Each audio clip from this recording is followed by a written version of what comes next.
As comics migrate across the Western Plains, this is the sound effect of a horse race, but use your imagination.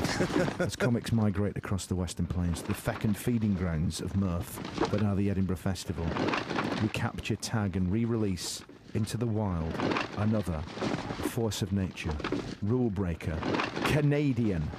Ladies and gentlemen, Tony Law. Men, you've come far with me. Here on the plane, I was on the plains then. You were, weren't you? On the movement of peoples. You were lost in it. It was like that bit in Lion King. I'm an Ostrogoth. Ostrogoth. What's your favourite Dark Age people? Oh, I was always Piltdown Man fan. Oh, okay. Love Piltdown I like the Man. Allens for obvious reasons. A whole group of people, the Allens. They're an Iranic people. I did not know about the Allens. They're a Persian sort of connection in there. Yeah. How many millennia Allens. was that ago? The Allens? We're talking 400s when they poked their faces in around Europe. They actually banded together with Attila the Hun. Of course, Attila the Hun with the we know a bit about him. Spurs brought Spurs in. That's one of the way they could stay on the horses a little bit better. I thought than you the meant Europeans. the football team. Yeah.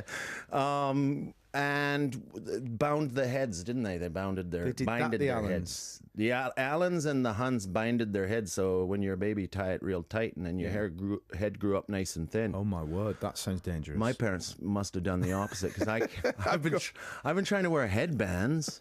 To try and keep it in a bit. So I thought I sweat like a mofo on stage. So if I can wear tennis headbands, my wife tells me it looks dumb, but it looks really dumb because it keeps getting shriveled like into a little point. Yeah, keeps sliding up. A bit like Bert and or Ernie from the now that Muppet Show. I can't remember which one it is now. Bert. Bert. Yeah, got quite a pointy head. And now that I get one laugh out of it now, which is. That Bjorn Borg let himself go. Bjorn Borg. And then I do a few different versions. I try a few like, oh, that's what happened to that guy. And stuff like that. And it's just me in a headband. So I can't now, because I've been waiting to get a decent haircut. But, all the things need to align. Like, it's got to be enough money in the bank. You've got to have booked it. All that stuff.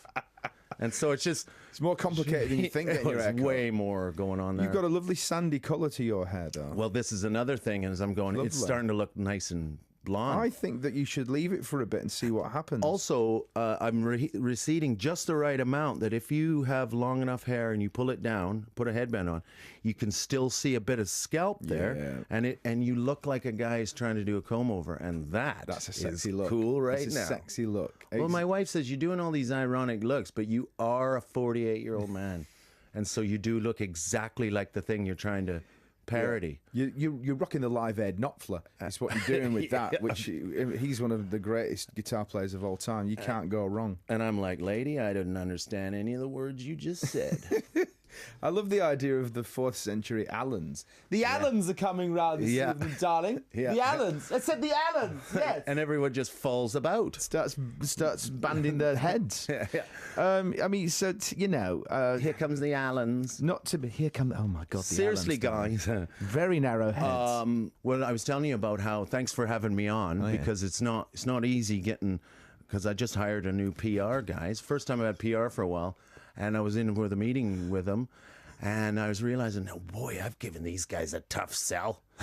So, okay, let's work out. You're not a new thing, because you've been doing it about 20 years, and you're not successful.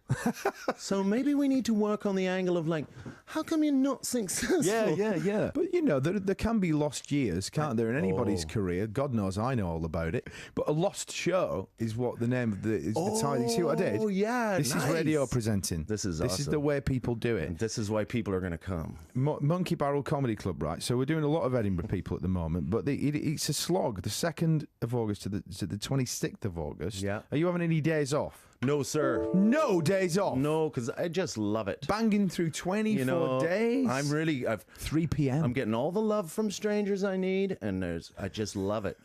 3 p.m., that means I've got the rest of the day to ostensibly look after the kids, but to go see some clowning and some crazy stuff where I can, be influenced and lift the odd idea. Glean inspiration. Yeah.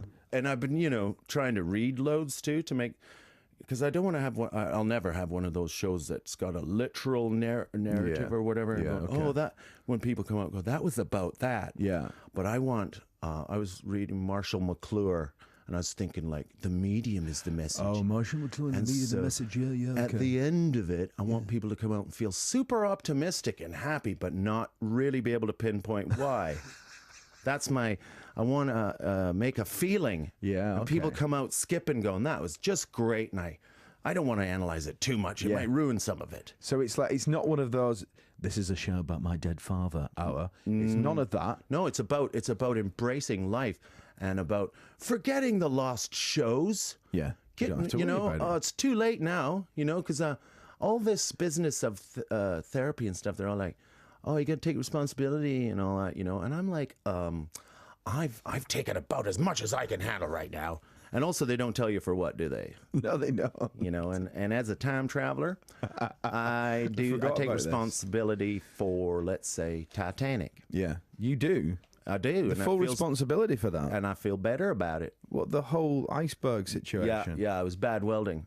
It was bad, and that was me. And it's a lot to carry. That. Yeah. It's a lot to carry through the ages. That is. Well, I've still sort of not really taken full responsibility because I blame my dad for not teaching me to weld. I see. As a child. So if he had have taught me to properly weld, because he's always saying, or used to say when he cared about these things, you got to get something to fall back on. And I also worked in an abattoir. This is my dad pulling strings for me. Oh, I got your job at Fletcher's Fine Foods. You can thank me next week when you're getting your paycheck. And I was like, oh, great. And that was appalling. I bet it was. But it didn't put me off pork. It still didn't put you off pork. But recently, I've had these moments where I've gone, oh God, I don't think I want to eat meat anymore. Yeah. It's taken all this time. Do you think you will, just as you've given up alcohol, do you think you might one day Probably not give up meat? But if it made loads of people like me more, and want to come to my shows, then I'll do anything. Yeah, I will chase a greased pig around the Sheffield Crucible if it makes more people come to my show. Yeah. Don't mention the meat. That was Heather Mills talking about meat there. Oh, was she? I need to, because so basically what I'm doing right now, here's the secret. So I'm just trying to get back on TV a bit. So I have to show that I'm, reliable. Couldn't even find the word. Reliable. You know what? Just to that end, I would say to anybody who's considering booking Tony for any television work, he was 2 minutes early for this slot. Completely clear-eyed. Asked for a Diet Coke. That was the only high-maintenance thing that happened. Yep. We didn't have any on the premises, so we gave him some BBC coffee. Didn't complain. And even when I did the Have I Got News for You in the day, I was always early for that because they send you a car. Yeah, you can't be late because you nap in the car, don't you? You nap in the car when you're, as the way we've described it to the kids, when Daddy was ill, when Daddy was super ill. But you never look back because you can start going, oh my God, how much was I around my kid? But you have struggled with sobriety, but no, you've achieved it. I love it. You honestly do feel that it does, because a couple of years. A lot of people would worry that it affects their capabilities in their chosen profession, whether they be a musician or a comedian. Have you found that it's made it better for you? Turns out, yeah, because I did it back to front from the Rolling Stones. So like the Rolling Stones did all their great stuff when they were still holding it together, and then they went nuts, and it just went terrible after that. Where I did it, I started off in a state. Yeah. And now that I've stopped, I've realized I have all these extra tools at my disposal. I see. Like writing. Yeah. That's huge. Like typing, writing ideas down throughout the day. That's amazing. Okay. So it really also, helps. On stage, being able to just think quickly and funnily. Yeah. Rather than going to route 1. Yeah, okay. I've got route 2 and 3, and I prefer route 3 always. My favorite comedians always go, like Sean Locke, when he's heading towards a thing, you expect, he's going to do that. No, didn't see that. Yeah. Surprise. But overall, I think people get the feeling, he's a nice fella. I've always thought that. I want to ask you about vulnerability though, because it's a word that's mentioned in the PR blurb. Oh wow! And I've got a serious statement to make at the end of the interview, right? Okay. And I'm going to put my South Bank Show voice on for it. In fact, we really should have some South Bank Show music for this, but awesome. I can't find it. I'm not going to find it in time, which is unfortunate. This is a bit of a dream for me, though. If you could imagine, if you could actually imagine sort of Melvin Bragg actually asking this question right at the end of this very important interview. Is that the essence of being a comedian, Tony? Like, you sort of mine your insecurities and your vulnerabilities, and you sort of then use it as a bit of an exoskeleton to protect yourself? That's a great question, because I was just thinking about it. Okay. And I think, so when I was drinking guy, that I was incapable of actually being vulnerable, but coming across as fragile. And then my first year of being sober, I was way too vulnerable, and so kind of distant. But only in the last couple of years with true confidence. This sounds so lame, though. I've actually been able to go, oh yeah.